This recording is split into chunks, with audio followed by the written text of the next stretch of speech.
that shit crack.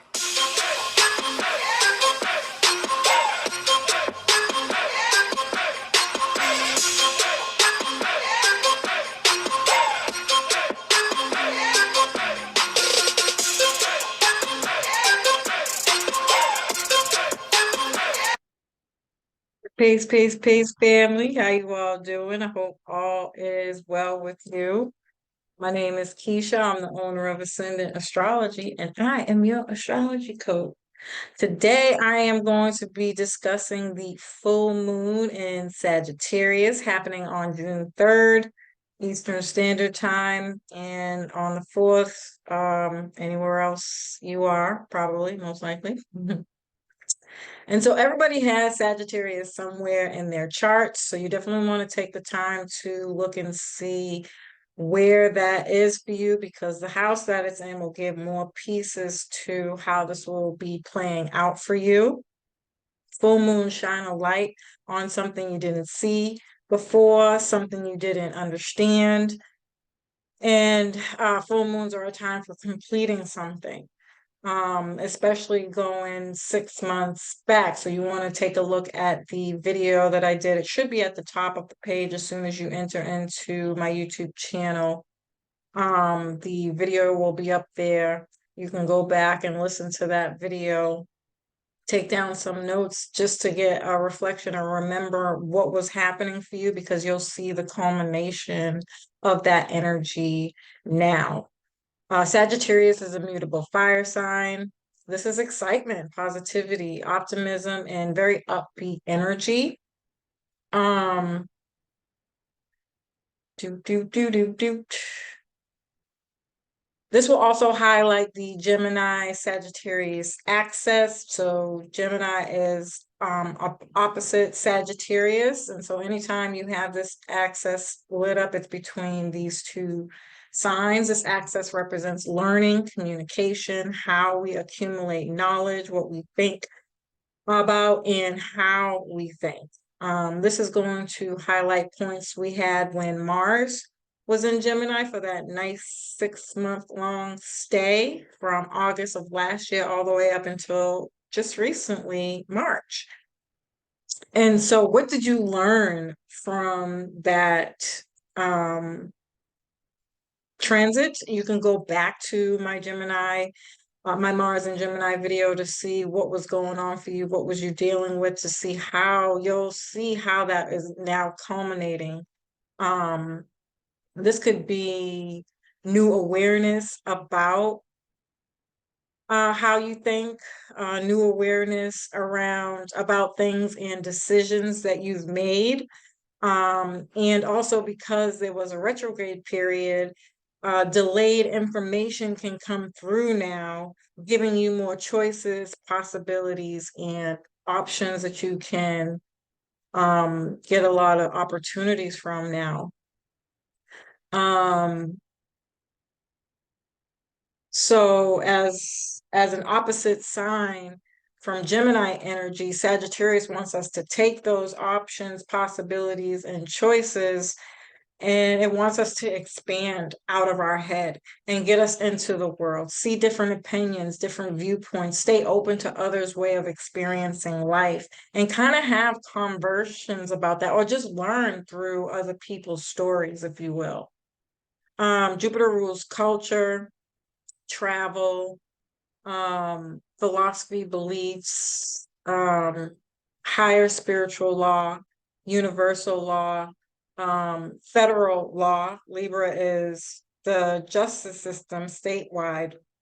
Jupiter is federal law, so lawmakers and law decisions. We could see big things around that changing, especially because Jupiter's in Taurus around money and all those Taurian themes that I have been talking about profusely for a very long time, right? This is also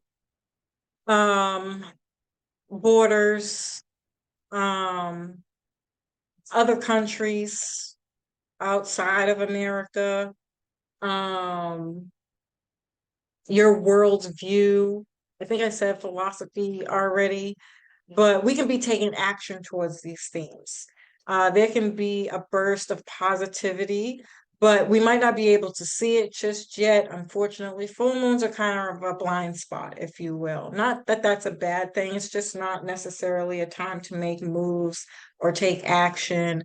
Um, in the sense of capitalizing on opportunities that come in, or you just might not sense, since it's in a Taurus, it's in the sign of Taurus, your senses might not be picking up on like this is something to be excited about. There could still be some doubt, fear, um, not feeling secure, values not quite set in stone. Maybe you don't believe in the greatness that you've accomplished thus far, especially because Saturn's going to be aspecting this full moon. And so there could still be some heaviness and darkness with full moon energy, but not necessarily a bad thing. You can use this energy to plan, reach out, but everything's happening behind the scenes.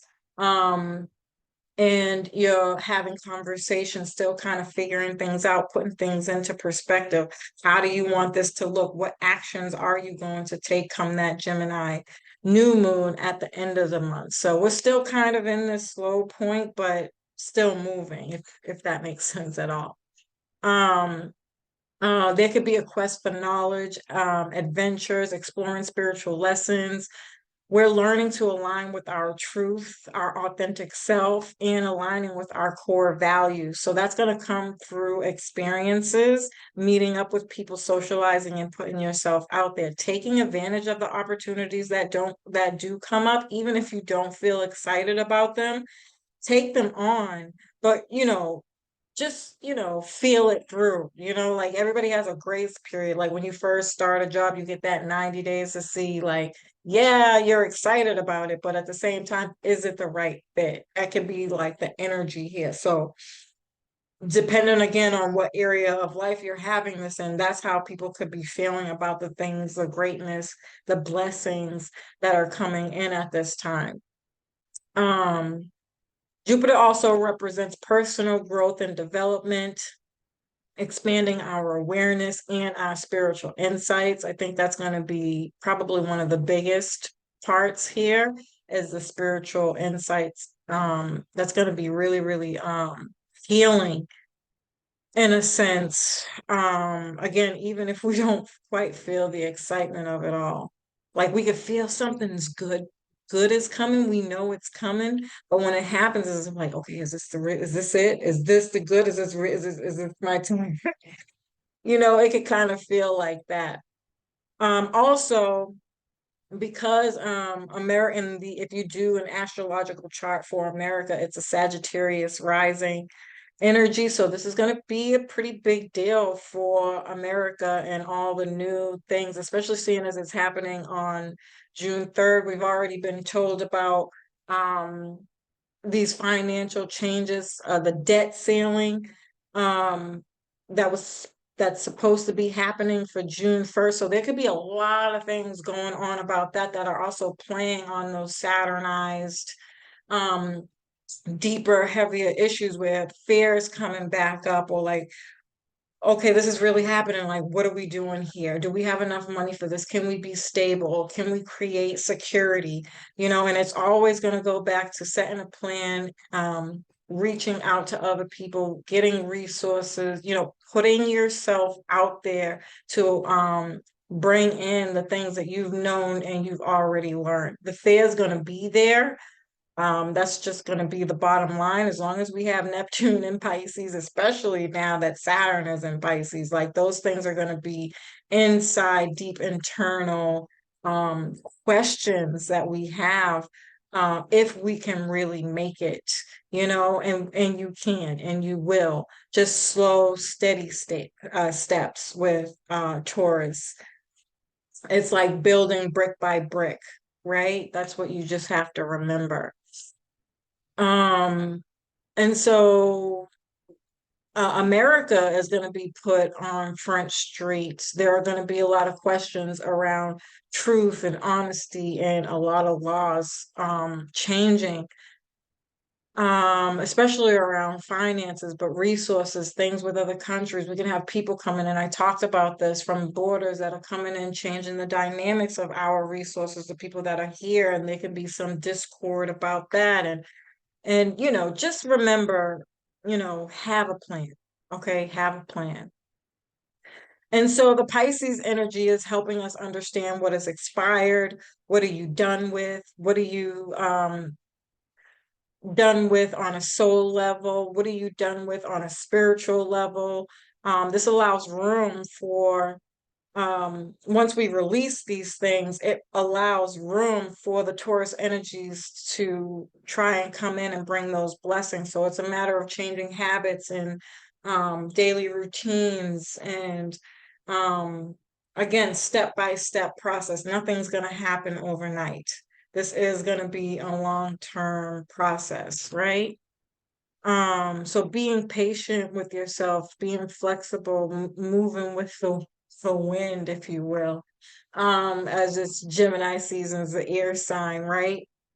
And so this can definitely be things about listening first before we act, gathering information, learning, studying, and again, connecting with the people who have the resources that you need to continue playing out on these really quite beautiful changes that are going to be coming to a lot of people, especially for those who have been doing the work, making the changes, and kind of running into walls, if you will, but unnecessary evil, like at my job, anytime we start like a new program, we do something called trial periods. So you can think of those times of darkness and downtime and lack of movement as trial periods. Well, I had to try this to see if it works. If I like it, does it really fit what I'm trying to do? Is it really going to bring me the results that I want? Right.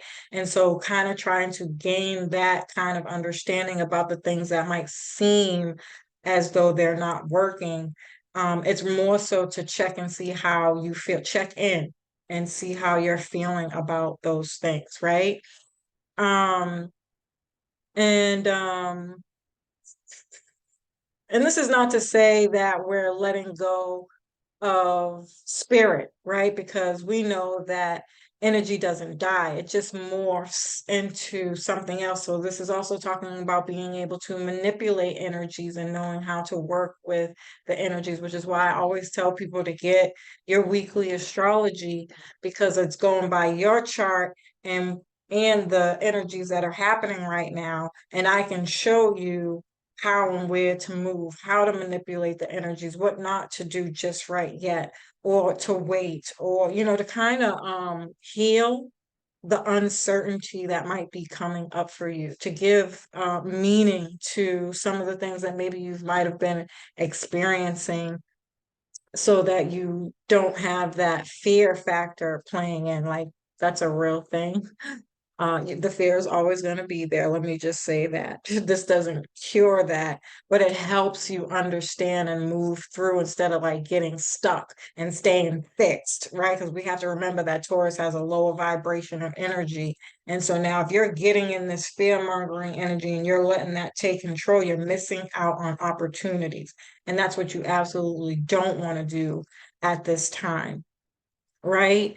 And so, what is your soul, or what is your spirit, or what is your spiritual practices morphing or transforming into? Well, what is Taurus? Taurus is an earth sign. These are your five senses, which can be heightened.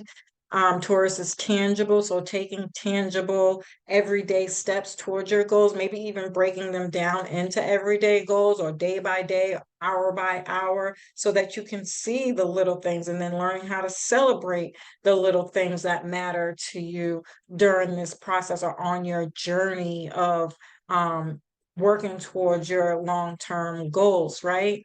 Taurus's values. What are your values now? Maybe what you was doing before, and the things that you valued, spent your money on, gave your energy to, were helping you for whatever it was you was trying to do. But you've grown through that. You're letting that go now. That those things are not helping you quite as much as you need to. So there's an elevation here of stepping into. It's almost like being passed on the baton, or um Saturn energy is like getting a raise or getting that higher position or moving into a business. This could be just moving to a new home. Like it's going to be different for everybody, but there's some form of moving on to the next step, graduating, if you will. That's a better word for that with the Sagittarius. You've graduated for something. Maybe you've finalized a course, something you were studying, something you were reading,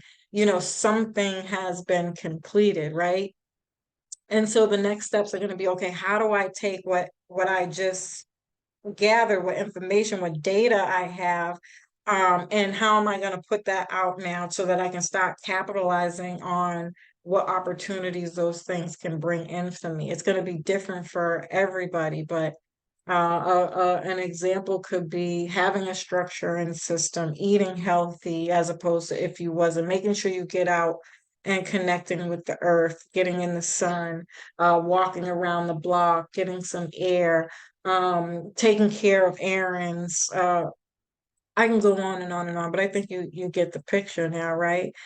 Taurus is money. I know when it comes to spirituality, we know money is energy. So you don't have to be somebody that works a 9 to 5 to get money. Maybe you know how to manifest and you're listening to your intuition, Saturn and Pisces, that says, go here, this is going to bring you such and such, right? So you know intuitively how to maneuver around this, but now Taurus is saying, how do you expand on your money so that you can take care of the next generation? Saturn, right? This is Saturn energy. Saturn rules Capricorn, and opposite of Capricorn is Cancer. This is a family dynamic. This is your legacy. What are you passing on with what you have? What are you able to build in longevity of that? Saturn is about time. It's about things that gain value over time, right? And so, what can you do with what money you are receiving to grow and expand on that? If you do have a job, it's the same thing. How are you taking the money that you're getting and putting it into other places so that it can expand and grow? What do you want to expand and grow? Are you saving? What are you saving for? These questions might be coming up quite heavily for a lot of people as it's time to kind of grow and evolve in the understanding that you've had to something bigger and broader, Jupiter energy, right? And whatever it is, it has to be something tangible here on Earth because Taurus is Earth energy. And your dreams. Pisces also rules your dreams. How is your dream expanding? Taurus wants to take your dream, your spiritual lessons, and build and develop that right here on Earth. I did do a video on IG called The 13th Sign, where I talked about how the spiritual community um, have come to a conclusion that in order to build their spiritual divinity knowledge, you have to build right here on Earth. I think that's been a really big thing. I think I talked about it in my last video too. I do think this theme is going to continue to come up because everybody wants to get out of the 3D. But as I've been explaining, you can't, if on your healing journey, you don't ever get to skip a step, right? So you can't just completely avoid the 3D when you live here. You're a spirit inside of a body. So you have to put spirituality and practical spirituality together to make it work right here on Earth and not avoid the 3D. You don't have to be involved with the lower expressions of what we understand 3D to be. You can expand on your spiritual practices and through your spiritual lens, right? And that's still an upright energy. And I think we are getting confused about that idea. Um, yeah, so let me just see. So, I'm not gonna talk your ear off much more than that, family. This energy really is quite beautiful. I hope that you're all able to take advantage of it in a very practical way. I hope that you found this information helpful. I love and appreciate you. Peace.